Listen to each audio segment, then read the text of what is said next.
I won't drink your water.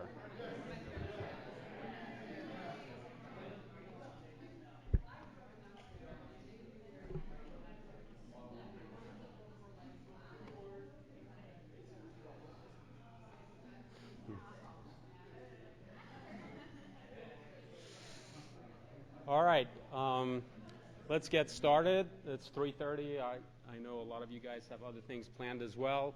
Thank you for coming today to Alice Kleinhuizen's seminar. Alice was a master's student at University of Alabama, and she graduated in the summer. And traditionally, UA students have to do their defense up on the main campus, but they also present a seminar down here so that all their friends and everybody else can see what they've been up to. So let me tell you a little bit about Alice. That's her normal pose when she sees me. She's like, "What? What are you thinking?"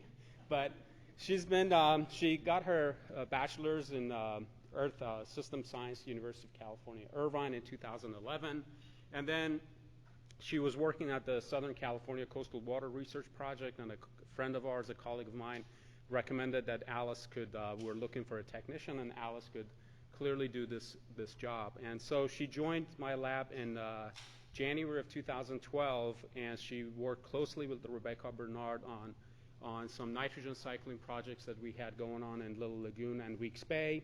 And so she was the lab manager during that year and a half, 2 year period.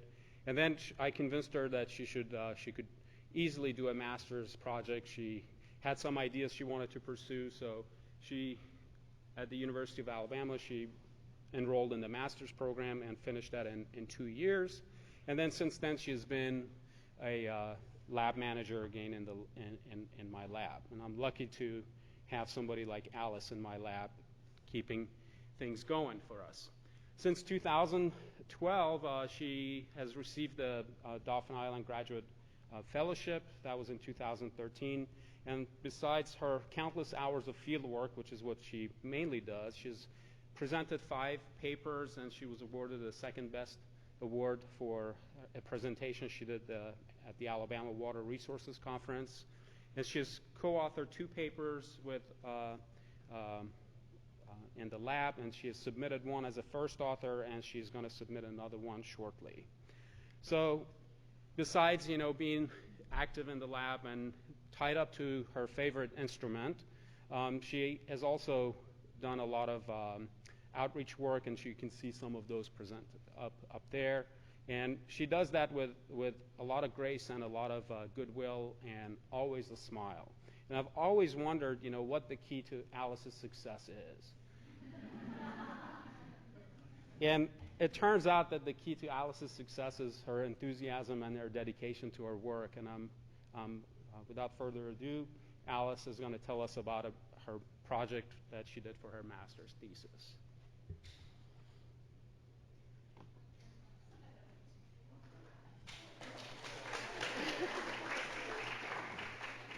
All right, Alice, yours is.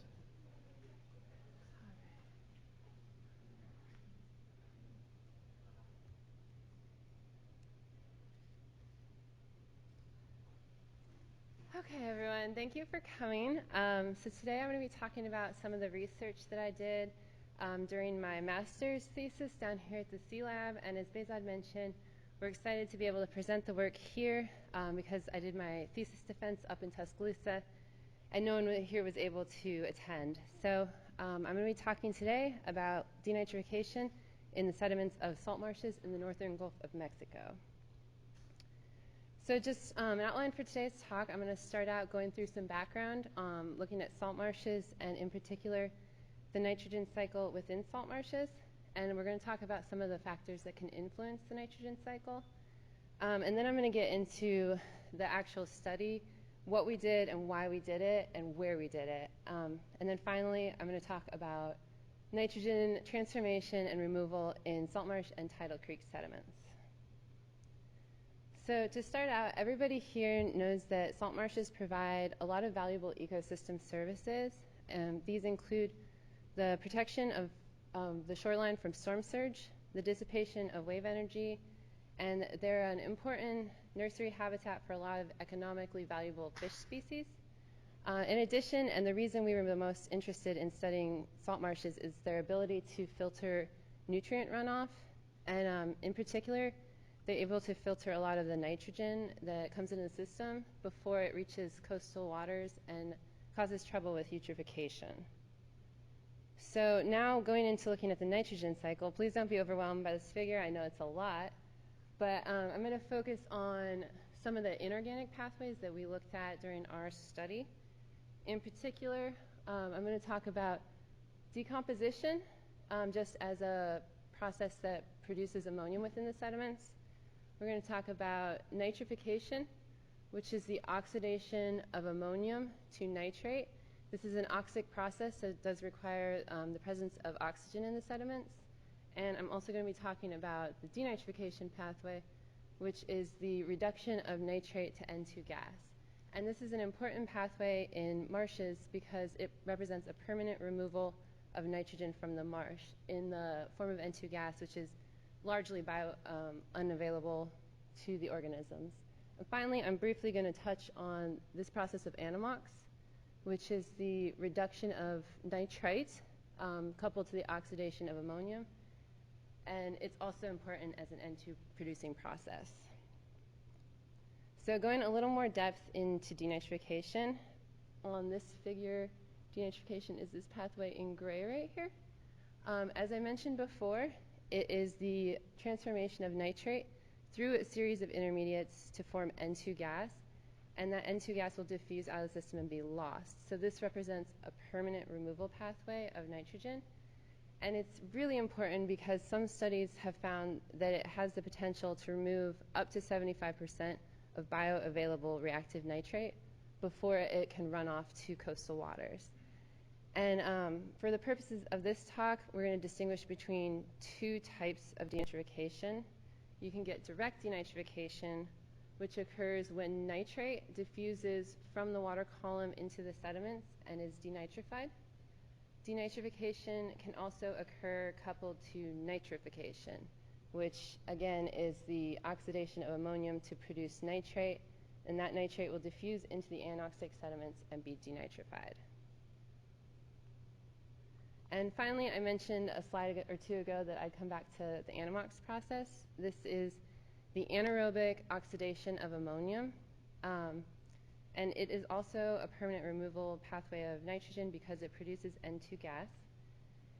This process has been found to be important in certain environments such as anoxic water columns and deep water sediments. However, studies that have looked at it in coastal ecosystems have found that it counts for very little of the N2 produced. This study that was done by Coop Jacobson and Giblin in 2009 found that less than 3% of the N2 that was produced in the sediments came from the anammox process, and therefore they discounted it in terms of looking at their denitrification rates. We measured it at our sites. It was only about 1 to 4% of the N2 that was produced in our sites, and so we're not going to talk about it any further in terms of the rest of our results. And finally, I also want to mention some of the influencing factors on the processes of nitrate transformation and removal. And one of these is the presence of sulfides. Sulfides are the end products of sulfate reduction, and you can see from this diagram that they have overall inhibitory effects on the processes of nitrogen transformation. You can see in this A step that they will limit the ability of nitrification to occur, and in the two B steps here, they're inhibiting the denitrification pathway. Sulfides are also toxic to the growth of the marsh vegetation, and in high concentrations they can begin to kill the plants in the sediments that they occur in. In addition, the vegetation actually has an effect on below ground nitrogen processes, with root oxygen inputs creating oxic microzones around the roots. You can see Colmer in 2003 did a study looking at this, and he found that right around the root zone, this is oxygen as a function of distance from the root. And we're going to disregard the open white circles and just focus on these closed-in circles. You can see that in the region right next to the root zone, you get high oxygen, whereas you get a rapid decrease in oxygen as distance increases from the root. And this is proof that these oxic microzones occur around the roots, and these act to enhance our denitrification rates by enhancing nitrification. So in this oxic microzone, you can get nitrification occurring and producing nitrate, and then it's only a short distance of diffusion in order for that nitrate to be denitrified. In addition, the vegetation acts as an oxidizer of sulfides to transform them back into sulfate and minimize their inhibitory effects on nitrogen processes. And finally, the vegetation acts as a supplier of organic carbon, which allows metabolic processes to occur at greater rates in the sediments. So now that I've gone through some of the processes that we'll be talking about, I want to go into our study. We chose sites all here on Dauphin Island, which is located in the northern Gulf of Mexico, as we all know. All of our sites happen to be on the east end of Dauphin Island, actually within a mile of the Sea Lab. And before I actually get into the specific sites we used, I wanted to discuss the motivation behind why we chose the sites that we did. So first off, in this top right or left-hand corner, we wanted to measure rates of denitrification in particular and other nitrate transformation processes in the sediment in a mature, naturally occurring salt marsh. And we were just interested in quantifying the rates of denitrification as well as measuring the controls over those rates. However, as we all know, salt marshes are in a state of decline. Several different anthropogenic impacts are impacting salt marshes, including coastal urbanization, rising sea levels, the loss of supplies of sediments from upstream, as well as nutrient pollution. And in the literature, you can see in Deegan et al. In 2012, they were studying the long-term nutrient addition to salt marshes, and they were seeing the collapse of soil strength and the collapse into mudflat type systems. So this made us very interested in looking at the rates of denitrification when marshes collapse and there's no longer the structure of the vegetation present. Finally, we were interested in looking at, because marshes are in a state of decline, and a common practice to reverse this decline is restoration of salt marsh habitats.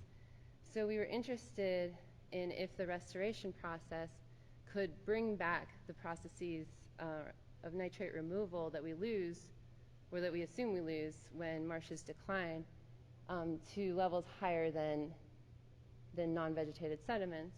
And finally, if those services come back, are they the same as they were in the mature marsh? So in order to look at all of these sites, we chose for our mature marsh site the marsh that's located east of the ferry dock. For our Tidal Creek site, we chose our non-vegetated site, we chose a tidal creek that's located within this same marsh. And then for our restored marsh site, we chose the estuarium marsh that was reconstructed in 1993. So at the time of our study, it was 21 years post-construction.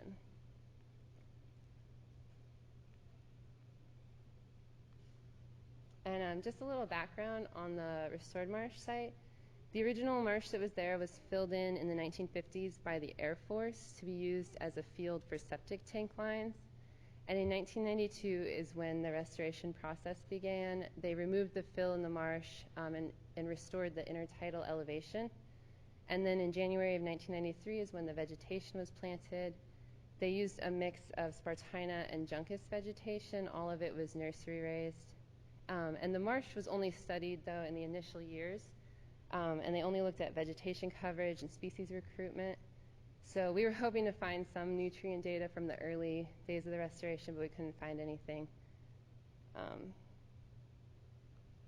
So now moving into looking at, so earlier I showed you a more complex diagram of the nitrogen cycle. This is a more simplified version, and this is really focusing on exactly what we're going to be looking at in today's talk. And what the main focus of what I'm going to be looking at is the pools of nutrients within the sediment, as well as the fluxes of nutrients in and out of the sediment. So we're interested in looking at pools because they give us insights into the processes that are occurring below ground. In particular, we'll be looking at, we'll be looking at the ammonium pools as an indicator of the degradation of organic matter. We'll be looking at nitrate pools in order to determine if nitrification is occurring and possibly producing nitrate in the sediments, or if nitrate is being taken up by the water column. And we'll be looking at sulfide pools. And those are particularly important because of their inhibitory effect on processes within the nitrogen cycle. In addition, we'll be looking at flux rates in order to determine whether the sediments are a source or a sink of certain nutrients. So we'll be looking at oxygen uptake by the sediments. And oxygen uptake is important because it drives organic matter degradation, nitrification, and sulfide oxidation in the sediments. So when we quantify these rates, we can it helps us distinguish if these processes are occurring. And we'll look at ammonium exchange between the sediments and the water column, as well as nitrate exchange, in order to determine if the sediments are a source or a sink of each of these nutrients. And then we'll look at denitrification in order to determine if the system can permanently remove nitrogen. So in order to measure these, we measured pools of nutrients biweekly. We collected surface water and pore water samples, and our pore water samples were collected using sippers that were installed at the Marsh. There's a diagram of one here. And it's built out of PVC pipe and a water-permeable Porex membrane. We installed them at 10 centimeters depth at each of our sites, and they allowed us to collect pore water from that depth. And we analyzed all of these samples for nitrate concentrations, ammonium concentrations, and sulfides. And in order to get at our flux rates, we did larger scale bimonthly sampling events. And we placed larger diameter cores, they were about 9.5 centimeters inner diameter, in the field, and we left them for 24 hours. And we did this 24-hour field incubation because we had to use a knife to cut around the roots in order to insert the cores. So we wanted to give them plenty of time to return to steady state conditions. And after 24 hours, we returned and collected the cores and brought them back to the lab, where we set them up in a flow-through system in the environmental chamber. We used the environmental chamber in order to maintain steady temperatures at field water temperatures. And we placed all the cores underwater and we capped them. And then we attached an inflow and an outflow line to each of them. And so this here was our full setup. It's hard to tell, but underneath this shelf, we have a bucket of inflow water. And we flow the water through this peristaltic pump and into each of the cores and then out the outflow. And we collect the samples from the outflow of each of these cores, as well as from a bypass line that doesn't go through a core and represents the inflow conditions in each of the cores. And we can use the inflow, or the differences between the inflow and the outflow of each of the cores in order to calculate the flux rates. So we measured oxygen flux rates this way and our nitrate and ammonium flux rates. We also collected samples to measure denitrification rates. And in order to measure our denitrification rates, we ran our samples on a membrane inlet mass spectrometer, and we used a method that's known as the isotope pairing technique. I'm not going to get into the specifics of this technique. I'm just going to give you guys the basics. It's very math heavy, so if anyone's interested, they can talk to me about it later. But the method requires use of the isotope 15 of nitrogen added to inflow waters in large quantities that exceed ambient concentrations. And then in our samples, we follow the production of 29 N2 gas and 30 N2 gas. And the production of each of these isotopic N2 gas concentrations will let us calculate the denitrification rate.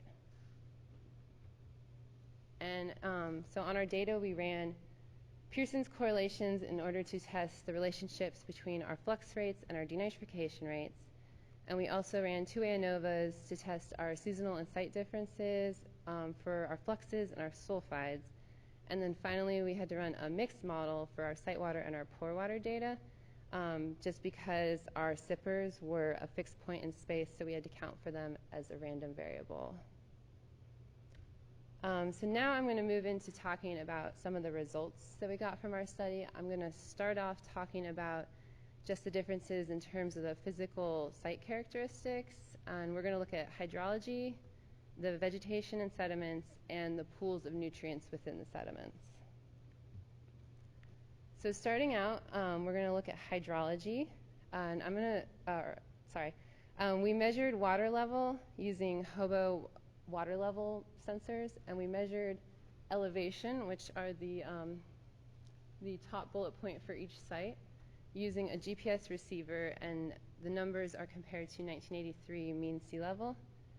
And you can see at the Tidal Creek we don't have inundation data, and we chose not to put a water level sensor at this site because it was so much lower in elevation than the other 2 sites, and with our knowledge of the common tidal range in this region, we knew that that site would be inundated pretty much all the time. I think the only time it's ever exposed is during extreme low events. In terms of our other 2 sites, however, you can see that while the elevation does not differ that much, the Marsh site is inundated twice as often as our restored Marsh site. And this has more to do with the physical structure of that site than the actual elevation. You can see from our water level data, we pulled out just a few days of the data, and on this graph, the light gray is the restored marsh, and the dark, or the black, is the mature marsh site. And you can see that the restored marsh site has no impediments to water movement. This site is smaller in area, and it's located along a sharp drop-off bank, so the water will flow easily onto and off of the marsh platform.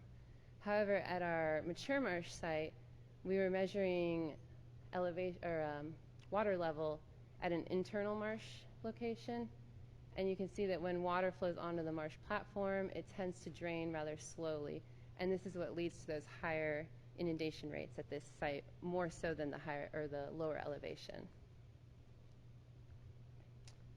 And when we look at the sediments themselves, we saw that the marsh was much muddier than the other 3 sites and had a greater organic matter content, while our creek site had the lowest organic matter content and had the sandiest sediments. And when we looked at our vegetation, we saw a lot less differences between our 2 vegetated sites. There was no difference in terms of below ground biomass, but we did have greater above ground biomass in our restored site compared to our mature marsh site. And finally, getting into our pools of nutrients within the sediment, I'm just going to walk you through the placement of the graphs because it's going to be the same for all 3 sites. We have our nitrate concentrations on the left, and then the ammonium concentrations on the right.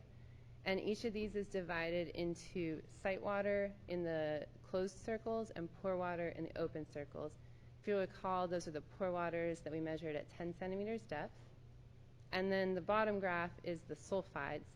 And this graph has all 3 sites on it, but for the purposes of this slide, we're only going to be focusing on the Marsh site for now, so those closed-in dark circles.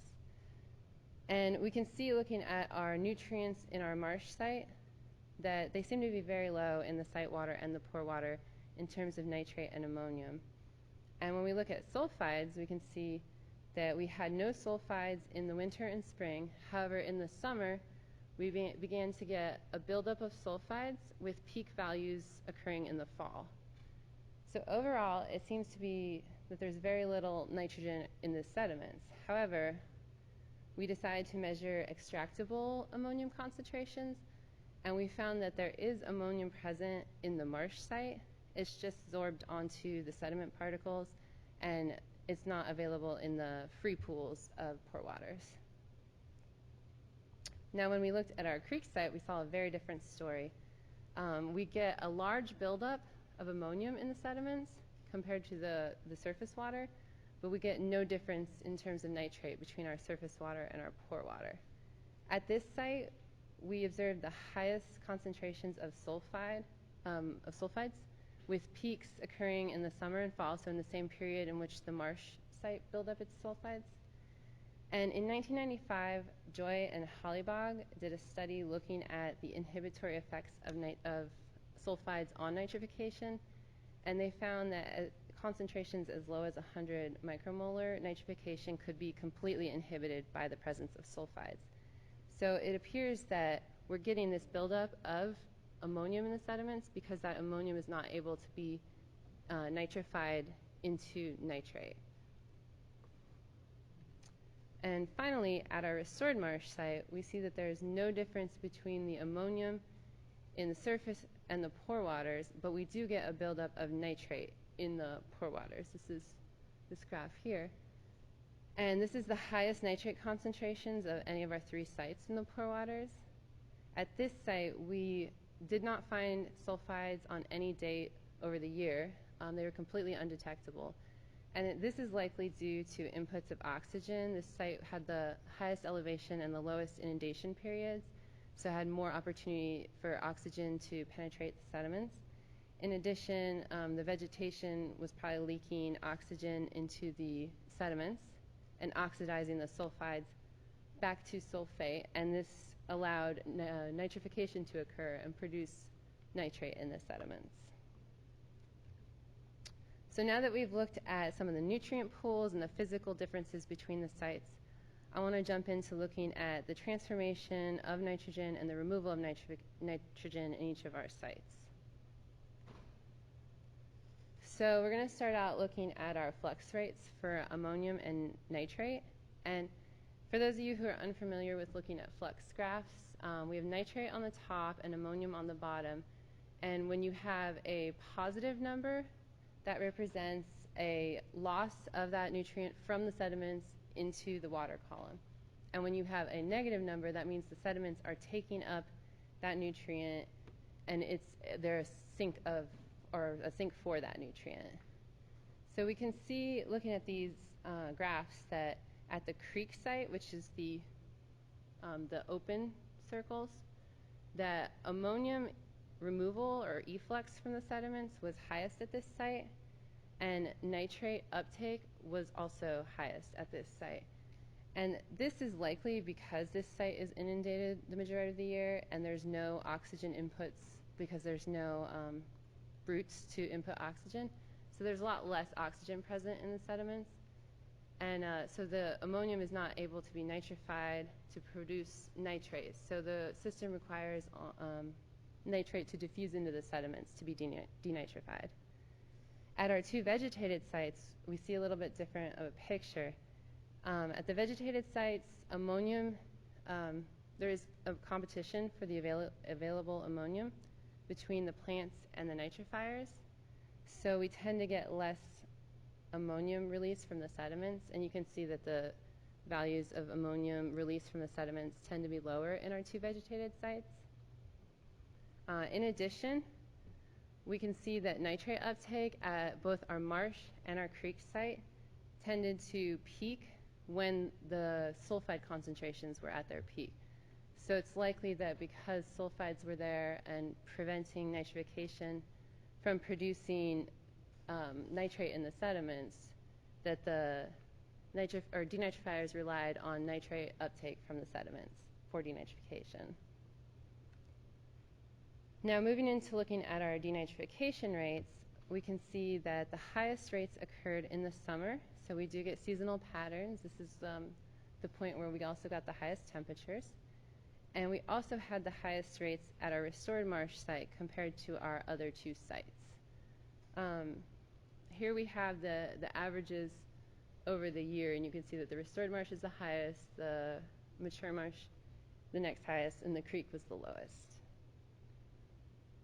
So when we took our results and compared them to other studies in the literature that had also used the same techniques for measuring denitrification as us, we can see that our data is represented here in the bold numbers down below.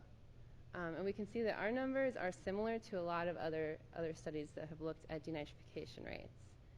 There are some studies where peak values of denitrification reach much higher levels, 700 and 300, but these sites tend to have much greater nitrate inputs, and those are probably the reasons driving these extreme high rates of denitrification.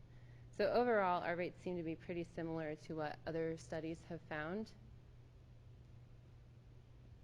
And now that we know where our rates of denitrification fit within the literature, we were interested in understanding what are the controllers on these rates. So the first controller I'm going to be talking about is inundation period. I've already talked about the differences between the three sites in terms of inundation. And the reason why this is important is because when the marsh is inundated, water holds less oxygen per unit volume than air. So there's less ability for the marsh to take up oxygen from the water than from air. And oxygen is really important because of its role in driving organic matter degradation and nitrification, which produces the nitrate necessary for denitrification. In addition, the presence of reduced sulfides are another controlling factor on denitrification, because when sulfides build up in the sediments, they will act to inhibit nitrification and denitrification, preventing these pathways from removing nitrate from the sediments. And before we get into our results in terms of the controls on denitrification, I wanted to talk briefly about the relationship that exists between oxygen uptake in the sediments and denitrification. There's a linear relationship between the two because oxygen is used to produce ammonium and nitrify that ammonium to nitrate. And so variations in the slope of that relationship are indicative of the manner in which denitrification is occurring. So when there's a high slope, that means there's tighter coupling of the nitrification pathway to denitrification. And this is because at this oxygen level, you'd be removing more nitrate, so you're driving more denitrification when the slope is higher. So finally, getting into some of our denitrification results, when we looked at our marsh site, and remember this is our site that represents a mature, naturally occurring marsh, we saw that rates of denitrification were higher than the creek site, but lower than our restored site. And at this site, we do see the relationship that I mentioned between oxygen uptake and denitrification right here. But we also see a relationship between denitrification and nitrate uptake in the sediments. And so this relationship indicates that nitrate uptake in the sediments is a driving factor for denitrification. So we believe that these patterns are observed because of the presence of sulfides and the seasonal pattern of sulfides. So in the winter and spring, when sulfide concentrations are low, sulfides will not be inhibiting nitrification from producing ample nitrate for denitrification to occur. However, in the summer, when sulfides begin to build up, and in the fall, when sulfides peak, we're getting inhibition of nitrification, and so denitrification relies on uptake of nitrate from the water column for the supply of nitrate. Now, moving on to looking at our creek site, if you remember earlier in the talk, I mentioned that we were interested in looking at an unvegetated site because of this recent phenomenon of large-scale marsh loss. And as I mentioned before, this is due to a lot of different anthropogenic impacts: coastal urbanization, rising sea levels, nutrient pollution, and losses in sediment supply to these regions. And so it's estimated that about 25 to 50% of the aerial extent of intertidal marshes has been lost. So we were interested in understanding the controls and the rates of denitrification when salt marshes are lost. So when we looked at our creek site, we see that the loss of the marsh structure actually acted to lower denitrification rates. We saw the lowest rates at this site. There was the relationship with sediment oxygen uptake, shown here. However, the slope of this line was the lowest of our 3 sites, indicating that denitrification at this site relied less on nitrification to produce nitrate. High sulfide concentrations at this site, this is where we had high sulfides year-round, were likely limiting the nitrification pathway and preventing it from producing nitrate to be denitrified. In addition, we saw the strongest relationship between denitrification and nitrate uptake by the sediments, indicating that nitrate uptake was probably the main driver in rates of denitrification. And finally, we were interested, if you remember, I mentioned that we were interested in looking at restoration as a means of restoring these processes within the sediments, and we were interested in whether or not the restoration could return these services, and if they did return, would they be similar to a natural marsh? And when we measured them, we did find that at our restored marsh site, denitrification was statistically higher than at either of our other 2 sites. But it did follow a very similar pattern to the marsh site. We found no relationship between nitrate uptake and denitrification at this site, but we did get the strongest positive relationship between oxygen uptake and denitrification. And this is indicating, this is also the highest slope, indicating that there was the most coupling of nitrification to denitrification, and it's likely that nitrification was the main driver of the denitrification pathway.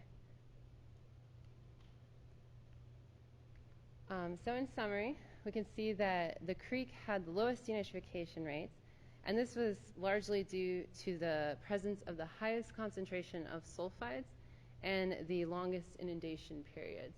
When the marsh was inundated for a long period of time, this allowed sulfides to build up, and these sulfides inhibited denitrification and caused it to be driven by nitrate uptake by the sediments. At our marsh site, where we saw lower levels of sulfides and lower inundation periods, denitrification rates shifted seasonally from either drawing nitrate from the water column or using the nitrate provided by nitrification. And at our restored site, we saw the highest rates of denitrification. This is also the site that had no sulfides and the lowest inundation periods. So denitrification was able to use nitrate supplied by nitrification in order to drive these high rates. And overall, it seems that restoring marsh habitats has allowed this denitrification process to be restored to rates that are similar to the marsh site. So with that, I'd like to acknowledge my committee members and everyone here at the Sea Lab who helped me conduct this work. And if you guys have any questions, I can answer them.